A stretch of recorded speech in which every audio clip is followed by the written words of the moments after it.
እናስተልኛ አድማጮቻችን ተመልካቾቻችን እንደምን አላችሁ እንደምን ሰነበታችሁ ግርማ ካሳ ነኝ ይህ ዋሜራ ነው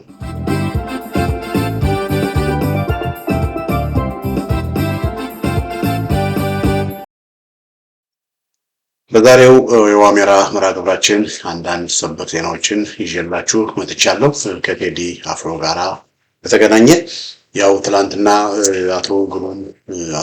አቶ ምንድነው አምባሳደር ቲቦር ናጂ እንደዚሁም ደግሞ አቶ ግቡር ገናን እንደምሳሌ በመጥቀስ እነዚህ ሁለቱ ታዋቂ ሰዎች በአገር ውስጥና ከሀገር ውጪ በተለይ ከቴዲ አፍሮ ጋር በተገናኘ የተናገሩትን የሰጡትን አስተያየት ከግምት በማስገባት በተለይ ይሄንን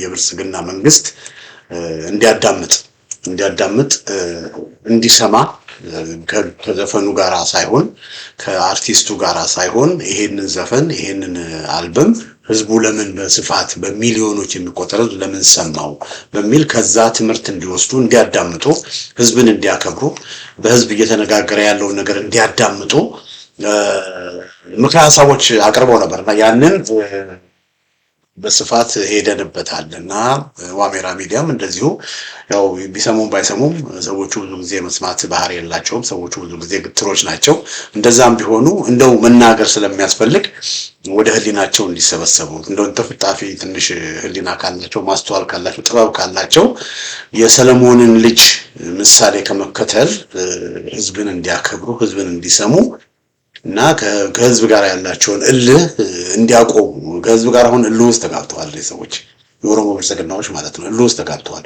እና ወደ ስልጣን ያመጣቸው ህዝብ ነው ታግለው አይደለም እነዚህ ሰዎች ወደ ስልጣን ያመጡት ታግለው አሸንፈው ወያኔዎች እንዳደረጉት ታግለው አሸንፈው አይደለም ወያኔዎቹ በደርግን ሲጥሉ እንዳደረጉት አይደለም እነዚህ ሰዎች ስልጣን ላይ ያመጣቸው ህዝብ ነው በግርግርና በማጭበርበር ነው ወደ ስልጣን ያመጡት ታግለው አይደለም አብይ አህመድ ወደ ስልጣን የመጣው ታግሎ አይደለም አብይ አህመድ እኮ ከህዋቶች ጋር ከናቦይ ሰባት ጋር እኮ በኢንሳው ውስጥ በደህንነት መስሪያ ቤት ውስጥ ሆኖ እኮ ሲሰራ የነበረ ሲያሳስር ሰውን ሲጠልፍ ለሰው መረጃ ሲሰጥ በህዝብ ላይ ግፍና ሰቆቃ ሲፈጽም የነበረ ነው አብይ አህመድ በተመሳሳይ ሁኔታ ወርቅነህ ገበየሁ ማለት የአዲስ አበባ ቡቸር የአዲስ አበባ ልጆችን ያስፈጀ ያሳረደ ክፉና አረመኔ መንግስት ነው እና አባዱላ እነ ግርማ ብሩ እነ ሽመልስ አብዲሳ አሁን ለማ መገርሳ ከአብይ ጋር ተጣላ እንጂ ለማ መገርሳ ደህንነት የነበረ ነው የሰለለ ብዙዎችን ሲያሳስር ኢቭን የኦሮሞ ልጆችን ሲያሳስር የነበረ እና አሁን በስልጣን ላይ ያሉት ብዙዎቹ ወገኖች ወንጀለኞች ናቸው ግን ያው በለጡ ወቅት ባዴኖችም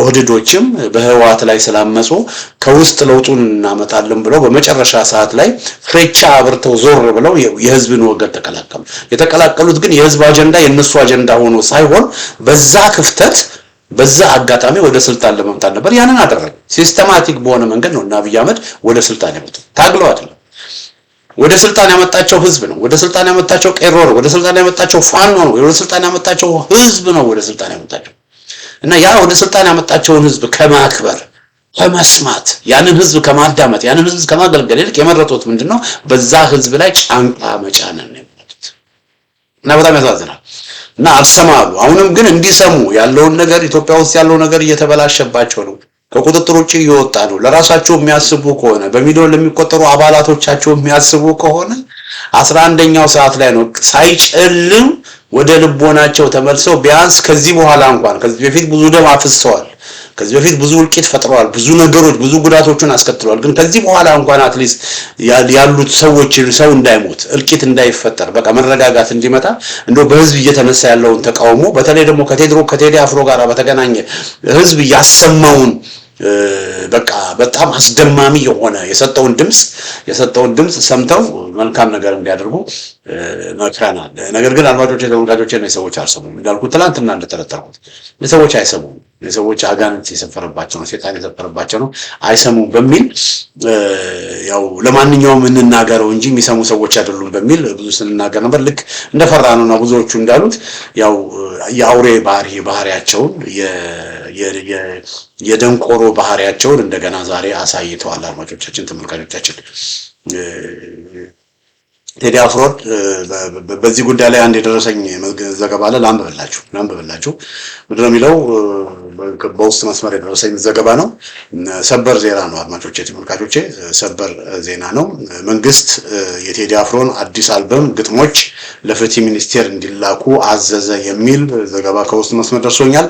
አዲስ አበባ ድምፃዊው የቴዎድሮስ ካሳሁን ቴዲ አፍሮ አዲስ የሙዚቃ ስራዎችን በግምገማዎች ይዘት ሳቢያ በመንግስት በኩል ጥብቅ ክትትልና ምርመራ እየተደረገባቸው መሆኑ ተሰማ ይላል የደረሰኝ መረጃ። መንግስት የአርቲስቱ አዳዲስ ዘፈኖች ግጥም ተሰብስቦ ለፍትህ ሚኒስቴር እንዲላክ ለጌዲዮን ጢሞቴዎስ ባለቤት ማለት ነው አና ነው ምናምን የምትባላለች አይደል?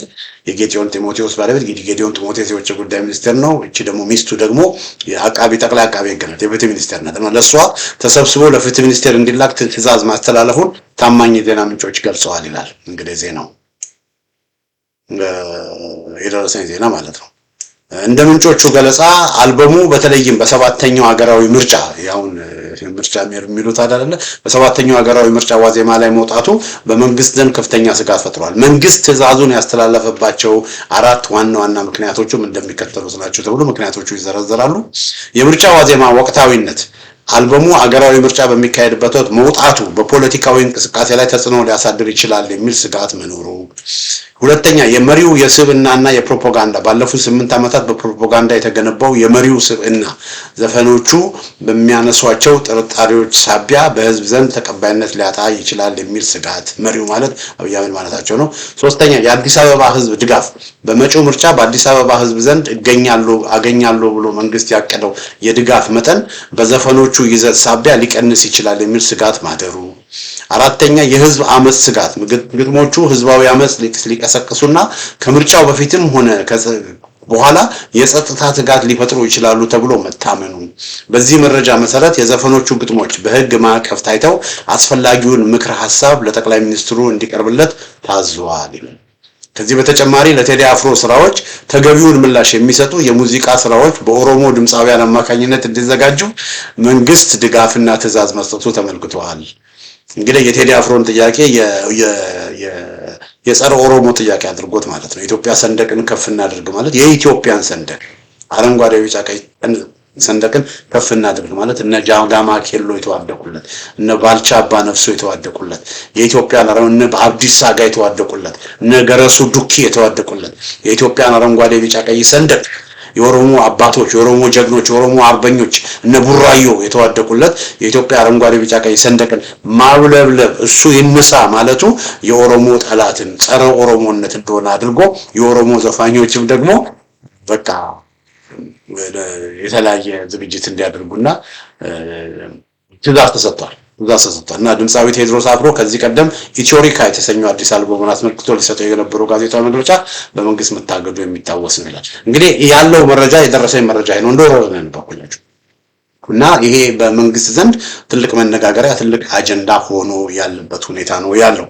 አድማጮቻችን፣ ተመልካቾቻችን እነዚህ ጋር እንዳያችሁት የቲቦር ናጂ ነው መንግስት እንዲሰማ እንዲያዳምጥ የጠየቀበት ነው። እንደዚሁም አቶ ጉቡር ገናም እንደዚሁ መንግስት ዘፋኙ ላይ ቴዲ ላይ ወይም ደግሞ ዘፈኑ ላይ ከማተኮር ይሄ ዘፈን ለምን በሚሊዮኖች የሚቆጠር ህዝብ ደገፈው የሚለው ጥያቄን ለመመለስና ከዛ ትምህርት ለመውሰድ ቢቻል ጥሩ ነው የሚል አስተያየት ነው የሰጡት።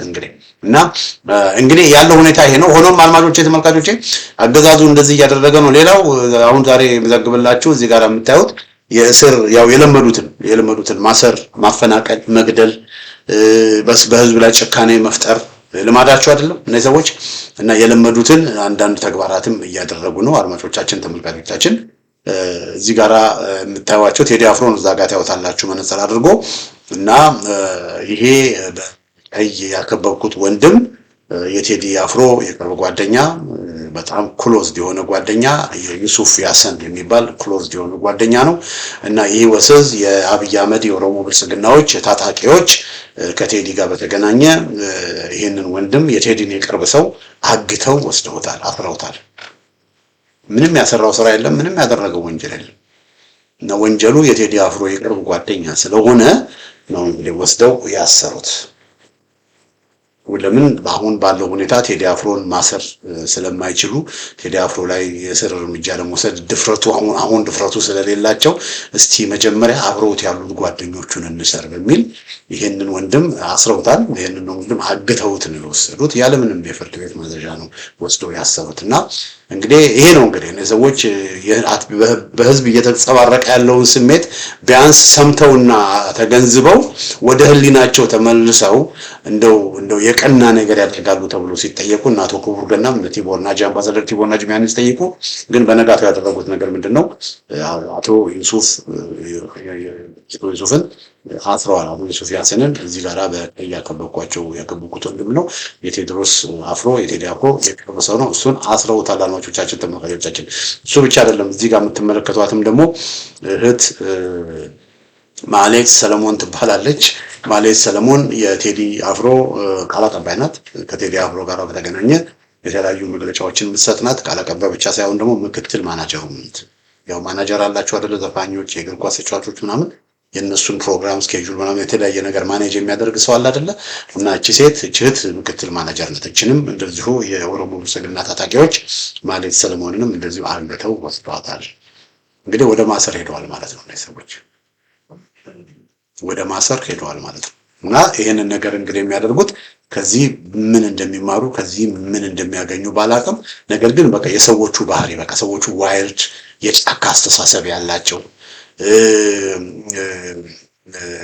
ቅንነት የሌላቸው መልካም ነገርን የማያስቡ ክፉዎች፣ ጨካኞች፣ ተንኮለኞች መሆናቸውን በመግደል በማሰር በማፈን በማፈናቀል ኤትኒክ ክሌንሲንግ በማድረግ ጄኖሳይድ በመፈጸም የሚፈልጉትን አጀንዳ በጉልበት ለማስፈጸም እየሰሩ ያሉ ሰዎች ናቸው። እንግዲህ በጉልበት መተው እኮ ስልጣን ቢይዙ አንድ ነገር ነው ሰዎች። ነገር ግን በህዝብ ትከሻ ላይ መተው ስልጣን ይዘው በዚህ መልኩ ግን በህዝብ ላይ ከፍተኛ የሆነ ሽብር እየፈጠሩ ነው። አድማጮቻችን፣ ተመልካቾቻችን እንግዲህ ይሄ ነው እንግዲህ የሆነው። የቴዲ አልበም በዚህ ሁኔታ የ4 ኪሎ ያሉትን የኦሮሞ ብልጽግናዎች በዚህ ሁኔታ እያንገጫገጨና እያናጋ ውስጣቸውንም እያተራመሰ ያለበት ሁኔታ ነው ያለው። እስካሁን ባለኝ መረጃ አድማጮቻችን፣ ተመልካቾቻችን እስካሁን ባለኝ መረጃ አንዳንድ ዳታዎች ልስጣችሁ። እዚህ ጋራ እንደምታዩት ሌላ እዚህ ጋር ቢቢሲ ነው። ይሄ ቢቢሲ የአማርኛ ክፍል ቢቢሲ አማርኛ አይደለም። ቢቢሲ አማርኛ ኢትዮጵያውያን ናቸው የሚሰሩት። አማርኛ ላይ ኢትዮጵያ በቃ ብዙ ነገሮች ይሄ አሁን የማወራላችሁ ቢቢሲ የእንግሊዘኛ ሰርቪስ ነው። በኢትዮጵያ ጉዳይ ላይ የእንግሊዘኛ ሰርቪሱ ፕሮግራም እንዲሰራ ከተፈለገ በጣም ትሪሾልዱ ከፍ ማለት አለበት እና ቢቢሲ የእንግሊዘኛው ሰርቪስ እዚህ ጋር እንደምናየው ሚሊየንስ ሊስን ቱ ኢትዮጵያ ስታር ሶንግ ቴኪንግ ስዋይፕ አት ጋቨርንመንት ይላል። ሚሊዮኖች ይሄንን የኢትዮጵያ ኮከብ አትሌት እያዳመጡት ነው እና ቴኪንግ ስዋይፕ አት ጋቨርንመንት ምንድነው? በቃ አሁን ያለውን የመንግስት እንትን ምን አድርጓል? ስዋይፕ አድርጎታል። በቃ እንትን በቃ ምንድነው በአማርኛ ትርጉሙን አላውቅም። ስዋይፕ ማለት በቃ ላለ በቃ ጠራር ያገዛዙን በቃ አገዛዙ ሲያወራ የነበረው ነገር በቃ አገዛዙን የሚነካ ነው። አገዛዙን የሚነካ አርቲስት ያወጣውን ሚሊዮኖች እያዳመጡት ነው የሚል ቢቢሲ ዓለም አቀፍ የእንግሊዘኛው ሰርቪስ ነው የሚዘራው እና በዓለም አቀፍ ሚዲያም እንደዚሁ የቴዎድሮስ አፍሮ ጉዳይ ፌኖሜናል እየሆነ ነው። በተለይ በዩቲዩብ በአይቲዩን በስፖቲፋይ በተለያዩ መድረኮችም እንደዚሁ ሬከርድ እየበጠሰ ያለበት ሁኔታ ነው ያለው እና ይሄ በጣም አስደማሚና በጣም አስደንጋጭ ነው። በጣም አስደማሚና በጣም አስደንጋጭ ነው። አንድ አሃዝ ልስጣችሁ እንደው እስካሁን በ5 ቀን ውስጥ ምን ተፈጠረ፣ በ5 ቀን ውስጥ ምን ሆነ የሚለውን አንድ አሃዝ ልስጣችሁና እዚህ ጋር አሃዝ ቴዲ አፍሮ ባወጣው እስካሁን 5 ቀን ሆኖታል። ሚያዝያ 8 ቀን 2018 ዓ.ም ነው ያወጣውና 5 ቀን ሆኖታል። በ5 ቀን ውስጥ ዳስ ጣል የሚለው ዝነኛው የህዝብን ብሶት ያቀፈው ኢትዮጵያዊነትን ያጨቀው ዜማ ወደ 14 ሚሊዮን የሚሆን ህዝብ አይቶታል። በ5 ቀን ውስጥ 14 ሚሊዮን የሚሆን ህዝብ አይቶታል። ጀንበር የሚባለው ደግሞ የግርማዊ ጃንሆይ ንግግርን ያቀፈ እንደገና ደግሞ በወሎ እንትን ምረቃ ያለበት ትግሬ አማራ ምናምን መባባል አያስፈልግም ኢትዮጵያዊነት ነው የሚል መልእክት ያለበት በጣም ግሩም የሆነ በጣም ዜማም እንደዚሁ ጀንበር የሚባለው 6.3 ሚሊዮን ህዝብ ተመልክቶታል። ስምምነን የሚባለው በጉራጌኛ እንትን ያለው 5.8 ሚሊዮን ህዝብ ተመልክቶታል። መሬማ የሚባለው አረብ ሀገር ስላሉ እህቶቻችን በተለይም ደግሞ የመንን ከግምት በማስገባት በሀገር ውስጥ ባለው ችግር ሀገር ውስጥ ባለው ኢኮኖሚ መዋከም ምክንያት በቃ ለመኖር ሲሉ ቤተሰቦቻቸውን ለማስተዳደር ሲሉ ታናሽ ወንድም ታናሽ እህቶቻቸውን ለማስተዳደር ሲሉ አረብ ሀገር እየተሰቃዩ ያሉ እህቶቻችንን በማስታወስ መሬማ የሚልም ደግሞ ያቀረበው ዜማ ወደ 5.1 ሚሊዮን ተመልክቶታል። አድማጮቻችን ተመልካቾቻችን ከዛ ባለፈ ሺበል የሚለው 4.7 ሚሊዮን ጽዮን ሙሽራ የሚለው 4.4 ሚሊዮን፣ ዘጸዳል የሚለው 4.1 ሚሊዮን ህዝብ ተመልክቶታል። ወደ ታች ወረድ ስንል ደግሞ መርከብ የሚለው 3.8፣ ኢቶሪካ 3.4፣ ብልሽታ 3.5፣ ሳምናው 3.2፣ ቲንታጎ 3.0፣ የአብዞምባ 3.1፣ ስማ ራሴ የሚለው 3.3 በአጠቃላይ ወደ 7 ጣዕመ ዜማዎች ከ3 ሚሊዮን በላይ ህዝብ ተመልክቷቸዋል። ወደ 3 ከ4 ሚሊዮን 7 የሚሆኑት ደግሞ ከ3 ሚሊዮን በላይ፣ 2 ከ5 ሚሊዮን በላይ፣ 1 ከ6 ሚሊዮን በላይ፣ አንዱ ደግሞ ከ14 ሚሊዮን በላይ። የተቀሩት አራቱ ደግሞ ታየኝ የሚለው 2.9 ሚሊዮን፣ በመስኮት 2.6 ሚሊዮን፣ የማዕረግ ጥግ 2.5 ሚሊዮን፣ ተወዳጅ 2.6 ሚሊዮን። ሁሉም በቃ የተቀሩት አራቱም ከ2 ሚሊዮን በላይ ህዝብ ተመልክቶታል ማለት ነው። እይታ ማለት ነው። አንዳንዴ 2-3 ልናዳምጠው እንችላለን። እና በአጠቃላይ እነዚህን በሙሉ በምንደምርበት ጊዜ አድማጮቻችን፣ ተመልካቾቻችን ይሄን ያዙልኝ። ከ72 ሚሊዮን በላይ ህዝብ ከ72 ጊዜ በላይ የቴዲ አልበም ተደምጧል። ከ72 ሚሊዮን በላይ።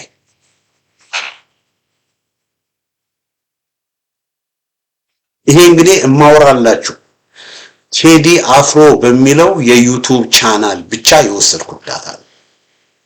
ከቴዲ አፍሮ ውጪ በተለያየ መንገድ የወጡ የቴዲ አፍሮን ያወጡ ዩቲዩበሮች ማለት ናቸው። በብዛት ታይተዋል። እኔ አሁን የነገርኳችሁ 70 ሚሊዮን ያልኳችሁ ቴዲ አፍሮ በሚለው ዩቲዩብ ኦፊሻል የቴዲ አፍሮ ቻናል ላይ የወጣውን ብቻ ይሄን ልብ በሉ እንጂ በሌሎች ዩቲዩቦች የወጣውን ከግምት አልቆጠርኩም። እንደገና ደግሞ በአይቱን፣ በአማዞን፣ በስፖቲፋይ፣ በቲክቶክ በእነዚህ ቦታዎች በሙሉ የወጣውንም ደግሞ አልቆጠርኩም። በሌሎች መድረኮች የወጣውንም ሁሉ አልቆጠርም። እነዚህ በሙሉ ቢጨመሩ ወገኖች 100-200 ሚሊዮን ይጠጋል።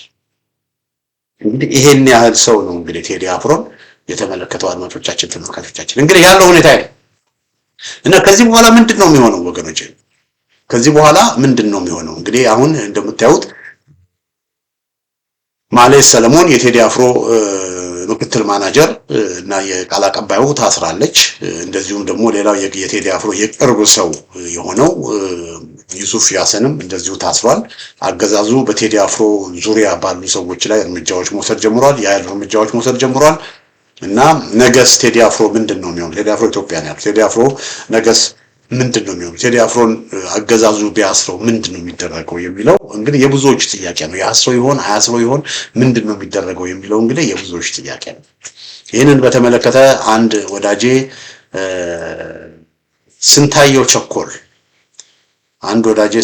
ቸኮል አንድ የሆነ ነገር አጋርቷል። በተለይ ሰልፍ መደረግ እንዳለበት በሁሉም የአሜሪካ የዓለም አቀፍ አካባቢ ሰልፎች እንዲደረጉ የሚጠይቅ ፖስተር አውጥቷል እና ይሄ ምን ያህል ኦፊሻል ነው ኦፊሻል አይደለም የሚለውን በስፋት የምናየው ይሆናል። ነገር ግን አድማጮቻችን፣ ተመልካቾቻችን የቴዲ አፍሮ ጉዳይ አገዛዙ ቴዲ አፍሮን አያስረውም ብሎ ማሰብ አይቻልም። ሊያስረው ይችላል። ቴዲ አፍሮን አገዛዙ ሊያስረው ይችላል። በቅርብ ያሉትን ሰዎች አስሮ አለማምዶን፣ ህዝቡን አለማምዶን ከዛ እንትን ማናጀሩ ምንድነው አላቀባዩ ስትታሰር ዝም ከተባለ፣ የቅርብ ጓደኛዋ ሲታሰር ዝም ከተባለ ከዛ ቀስ ብሎ ደግሞ ቴዲ አፍሮን ደግሞ ያስረዋል እና ቴዲ አፍሮን ቢያስረው ምንድነው የሚሆነው የሚለው ጥያቄ የብዙ ሰዎች ጥያቄ እና አድማጮቼ እኔ ባለኝ እምነት ባለኝ አስተሳሰብ አገዛዙ ያን አያደርግም የሚል እምነት የለኝም። አገዛዙ ስንትና ስንት ግፎችንና ሰቆቃዎችን የፈጸመ አረመኔያዊ የሆነ የጫካ አስተሳሰብ ያለው አገዛዝ አርቲስት ቴዲ አፍሮን ወደ ወህኒ ቤት አይወስደውም የሚል የዋህነት እንትን ብዥታ የለኝም እና በማንኛውም ጊዜ ሊወስዱ ይችላል። ትልቁ ጥያቄ እንግዲህ አገዛዙ የሚያደርገው ነገር አይደል። አገዛዙ ምንም ነገር ከማድረግ ወደ ኋላ ይሄንን ማወቅ አለብን። የኦሮሞ ብልጽግናዎች ማለት አንደኛ ፖለቲካቸው በውሸት ላይ የተመሰረተ ነው። ሁለተኛ ፖለቲካቸው በጭካኔ ላይ የተመሰረተ ነው። ሶስተኛ ፖለቲካቸው በጥላቻ ላይ የተመሰረተ ነው። አራተኛ ፖለቲካቸው በአምባገነንነት አካሄድ ላይ የተመሰረተ በዘረኝነት ላይ የተመሰረተ አምስተኛ። ስለዚህ እነዚህ ሰዎች ስንቱን አስረው የለ እንዴ? ስንቱን ገለው የለ እንዴ? ስንቱን ጨፍጭፈው የለ እንዴ? ስንቱን አፈናቅለው የለ እንዴ? የባሰ ኩጉ የሚያሰኝ ነገር እኮ የሰሩ ሰዎች እኮ ናቸው። ስለዚህ ያን ያደረጉ ሰዎች ቴዲ አፍሮን አያስሩም ብሎ ማሰብ ትንሽ አይቻልም። ስለዚህ ወንድማችንን ሊያስሩት ይችላሉ እና ቢያስሩት መደነቅ የለብንም። ትልቁ ጥያቄ ግን የቴዲ መታሰር አይደለም። ትልቁ ጥያቄ ቴዲ ከታሰረ እኛ ምንድነው የምንለው? ትልቁ ጥያቄ እንግዲህ ከ70 ሚሊዮን በላይ የሚሆን በዩቲዩብ ብቻ ከ70 ሚሊዮን በላይ የሚሆን የቴዲ አድናቂ የቴዲን ዘፈኖች የቴዲን አልበሞች እየሰማ ያለቀሰ የተናደደ ማህበረሰብ ነው እንግዲህ እና ይሄ ማህበረሰብ 70 ሚሊዮን የሚሆን ማህበረሰብ ቴዲ አፍሮን የኢትዮጵያን ድምጽ የኢትዮጵያውያንን ድምጽ ያሰማውን ቴዲ አፍሮ አገዛዙ በሚያስርበት ጊዜ ምንድን ነው የሚያደርግ የሚለው እንግዲህ ትልቁ ጥያቄ ነው። ስለዚህ ቴዲ ከታሰረ አገዛዙ ቴዲን ወስዶ ወደ ወህኒ ከወሰደ ቴዲን ያሳሰርነው እኛ እንደሆነን ማወቅ አለብን። በዝምታችን ስለኛ ጮሆ ስለኛ ተናግሮ ስለኛ አዚሞ ስለኛ ቀንቅኖ የኛ ህመምን አደባባይ በዓለም መድረክ አሰምቶ እሱ ግን ሲታሰር እኛ ዝም ካል ችግሩ ያለው እኛ ጋር ነው እና ይሄ ነው እኛ ኢትዮጵያውያን መካከል እንግዲህ ያለው ትልቁ ችግር ይሄ ነው ወገኖች። ኢትዮጵያውያን መካከል ያለው ትልቁ ችግር ይሄ ነው። እንናደዳለን፣ እናዝናለን፣ እንበሳጫለን።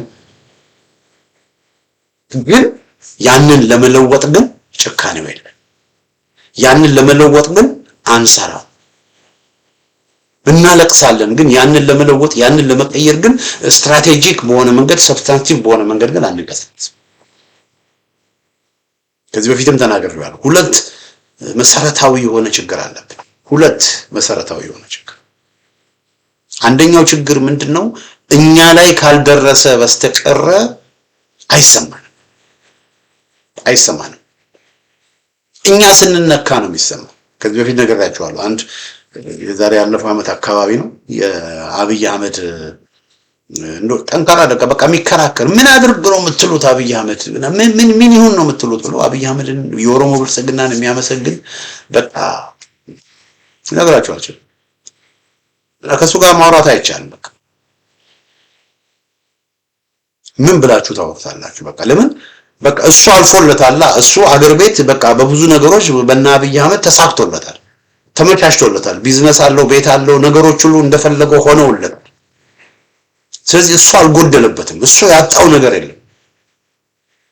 እንደውም ጥሩ ደረጃ ላይ ነው ያለው። ስለዚህ እሱ እስካልተነካ ድረስ እሱ ለሱ ቢዝነስ ጥሩ እስከሆነ ድረስ ለሱ ሁኔታዎች ጥሩ እስከሆኑ ድረስ ስለሌላው ግድ አልሰጠውም።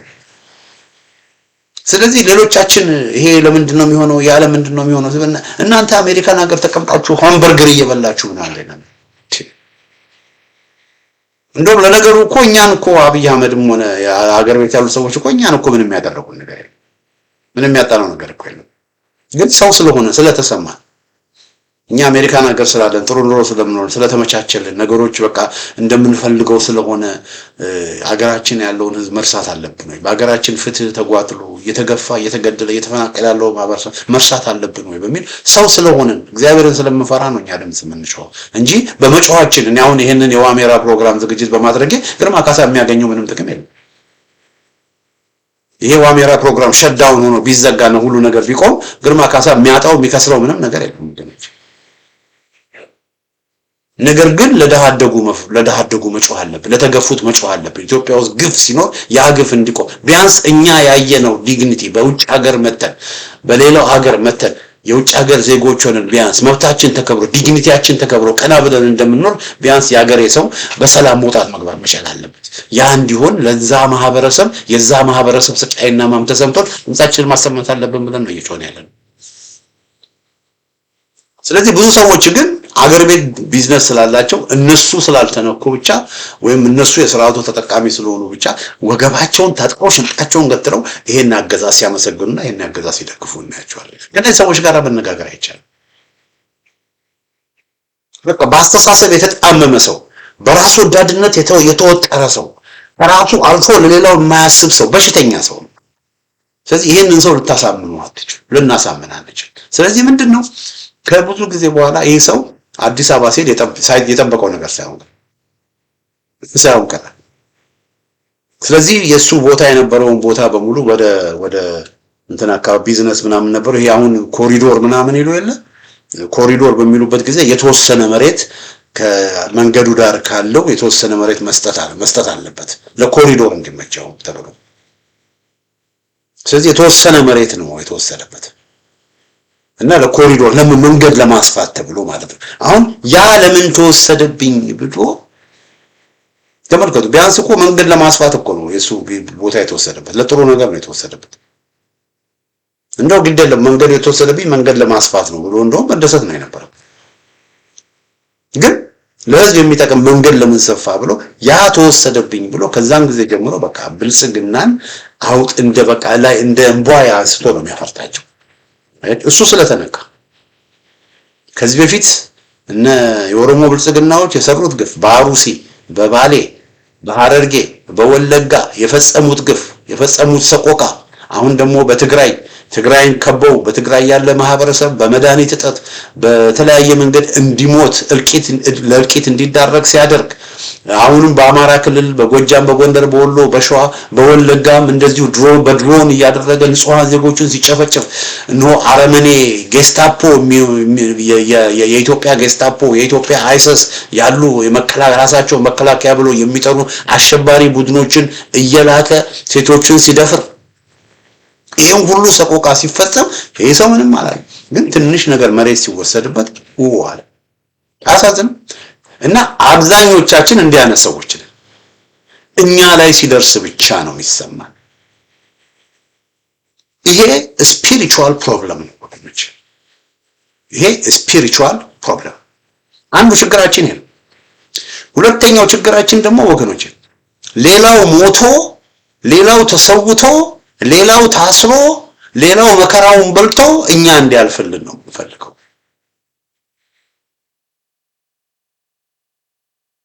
በዚህ ምክንያት ብዙዎች እየታሰሩ እኮ እነ መስከረም አበራ፣ እነ ገነት አስማማው ምንም ያላጠፉ ለሀገር በመቆማቸው ለፍትህ እነ አቶ ታዲዮስ ታንቱ የመሳሰሉ እኮ እነ አብይ አህመድ እኮ የኦሮሞ ብልጽግናዎች እኮ ብዙዎችን አስረው እኮ እያሰቃዩ ነው። ግን ያው በእስር ቤት እየማቀቁ ነው።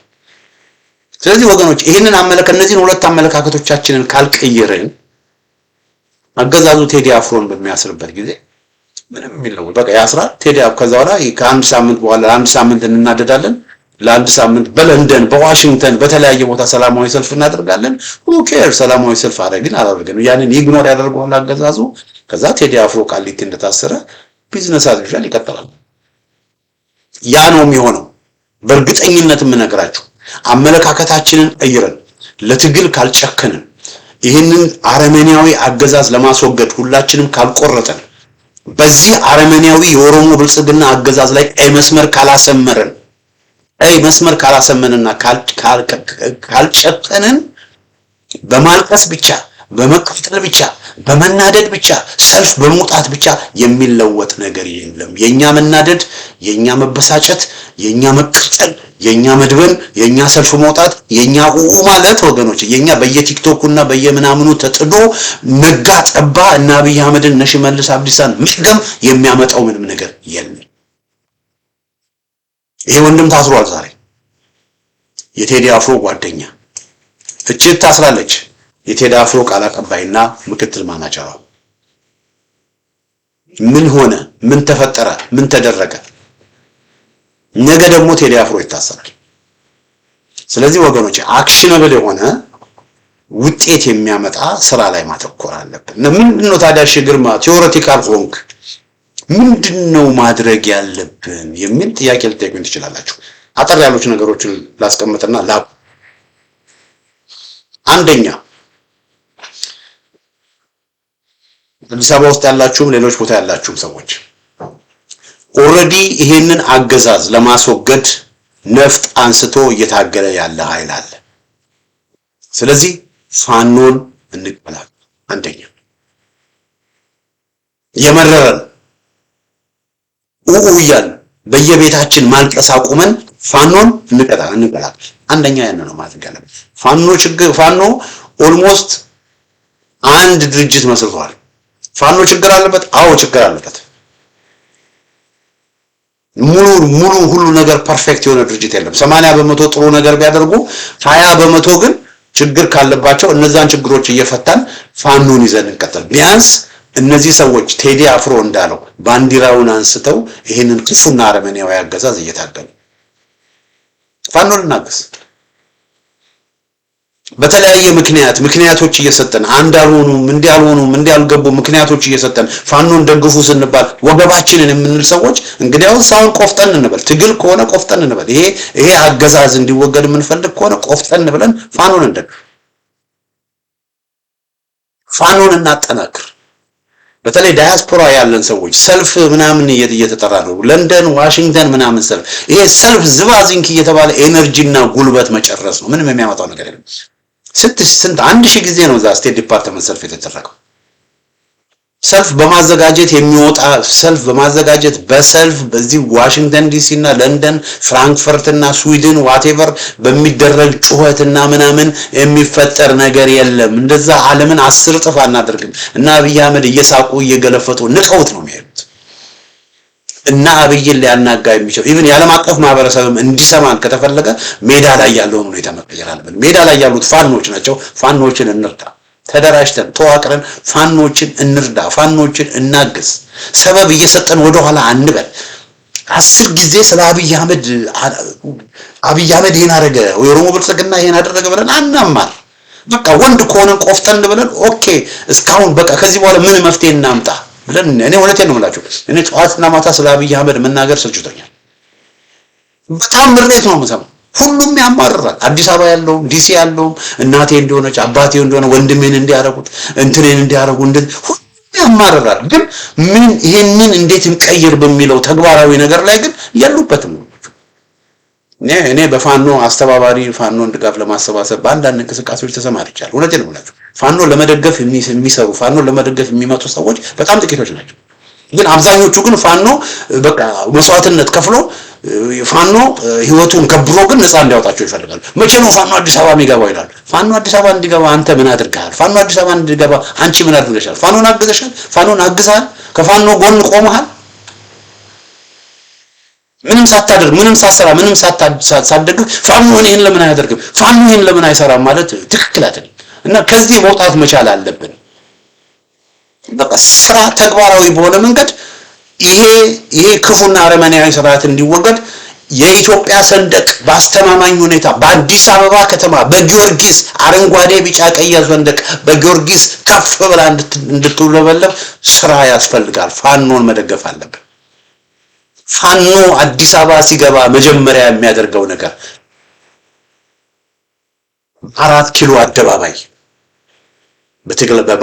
በትግላችን ጥቁር አንበሳ ጋር ባለው በተለያዩ ፎቆች በማዘጋጃ ቤት በሚኒሊክ አደባባይ በተለያዩ ፎቆች በትልቁ የኢትዮጵያ አረንጓዴ ቢጫ ቀይ ሰንደቅ ልሙጡ የኢትዮጵያ አረንጓዴ ቢጫ ቀይ ሰንደቅ ከፍ ያደርጋል። ስለዚህ ፋኖን እንደግፍ። አንድ ይሄ ነው። ሁለተኛ ፋኖን እንቀላቀል፣ ፋኖን እንደግፍ። አንዱ ይሄ ነው። ሁለተኛ አድማጮች በተለይ ፋኖ በማይንቀሳቀስበት ለምሳሌ አዲስ አበባ ከተማ፣ ናዝሬት ከተማ ምናምን ያለን ሰዎች ካለን እዛው ሰላማዊ በሆነ መንገድ ደግሞ የህዝብን ድምጽ ይዘው እየታገሉ ያሉ ድርጅቶች አሉ። ለምሳሌ ትብብር ለኢትዮጵያ አንድነት የሚባል ድርጅት አለ። ይሄ ድርጅት አዲስ አበባ ከተማ ውስጥና ሰላማዊ በሆኑ ቦታዎች ላይ በምርጫው እየተወዳደረ ነው። ምርጫውን ተሳትፎ የምርጫ እንቅስቃሴ እያደረገ ነው።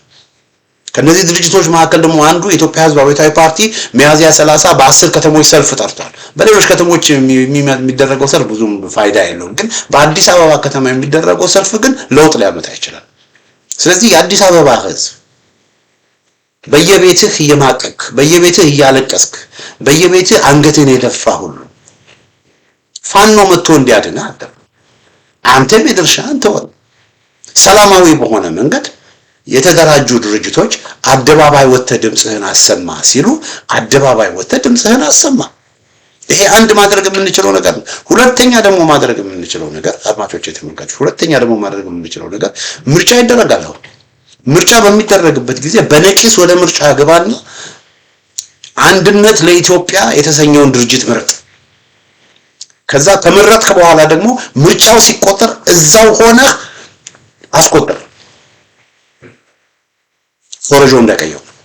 ሌሎች ቦታዎች ኮረጆ ይቀይራል። አዲስ አበባ ግን ቢያንስ የዓለም አቀፍ ማህበረሰብም ስላለ የተለያዩ ድርጅቶችም ስላሉ እንደ ልብ ሌሎች ቦታዎች ለማጭበርበር እንደሚሞክሩት በአዲስ አበባ ከተማም የማጭበርበር ሁኔታ ላይኖር ይችላል። ስለዚህ በነቂስ ወጥተህ ከብልጽግና ውጪ ያለውን ድርጅቶች በተለይ አንድነት ለኢትዮጵያ የተባለውን ድርጅት ምንድነው ትብብር ለኢትዮጵያ የተባለውን ድርጅት ምረጥ።